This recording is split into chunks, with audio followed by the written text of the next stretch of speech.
Hi guys, ഞാൻ ഇന്നലെ ഒരു മൂവി കണ്ടായിരുന്നു. ആ മൂവിയുടെ പേരാണ് ദ ഹോപ്പ്. നിങ്ങളിപ്പോൾ കണ്ടുകൊണ്ടിരിക്കുന്ന വീഡിയോ ആ മൂവിയിലെ ട്രെയിലറാണ്. പക്ഷേ ട്രെയിലർ കണ്ടപ്പോൾ നമുക്ക് അത്രയ്ക്കും ഒരു ഇൻട്രസ്റ്റ് തോന്നില്ലെങ്കിലും മൂവി കണ്ടു തുടങ്ങുമ്പോൾ നമുക്ക് ഇഷ്ടപ്പെടും.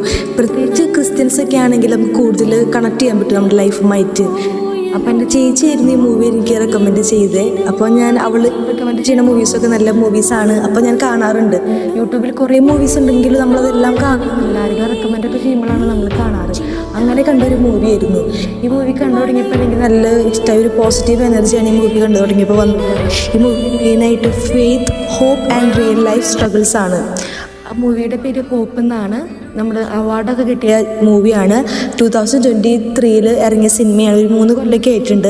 അപ്പോൾ സിനിമയിൽ മെയിനായിട്ട് പറയുമ്പോൾ നമുക്ക് ഒരു വിശ്വാസമൊക്കെ ഉണ്ടെങ്കിൽ ആ വിശ്വാസത്തിൽ നമ്മൾ കുറച്ച് നിന്നുണ്ടെങ്കിൽ നമുക്ക് പ്രതീക്ഷ കൈവിടാതെ നമുക്ക് കാര്യങ്ങളെല്ലാം നമുക്ക് കിട്ടുന്നതാണ് ഈ മൂവിയിൽ കാര്യങ്ങളായിട്ട് പറയുന്നത്. പിന്നെ നമുക്ക് കുറേ ഹേർട്ട് ടച്ചിങ് ആയിട്ടുള്ള സീൻസൊക്കെ അതിലുണ്ട്. നല്ല പ്രാർത്ഥനയും ശക്തിയും ആത്മവിശ്വാസവും അതുപോലെ ക്ഷമ, സ്നേഹം, കരുണ അതൊക്കെ എന്താണെന്നൊക്കെ നമുക്ക് ഈ മൂവിയിലൂടെ അവർ പറഞ്ഞു തരുന്നുണ്ട്. പിന്നെ നമുക്ക് എന്തൊക്കെ കഷ്ടതകളൊക്കെ ഉണ്ടെങ്കിലും നമ്മൾ ദൈവത്തിൽ പ്രാർത്ഥിച്ച് വിശ്വസിച്ചാൽ നമ്മുടെ ലൈഫ് മാറുമെന്നാണ് ഈ മൂവിയിൽ പറയണത്. മൂവിയുടെ മെസ്സേജ് അതാണ്. നമ്മുടെ ബൈബിളിൽ ഒരു വചനം പറയുന്നുണ്ട്, the faith is the substance of things hoped for, the Hebrew 11:1 എന്ന വചനത്തിൽ പറയണ പോലെയാണ് പറയുന്നത്.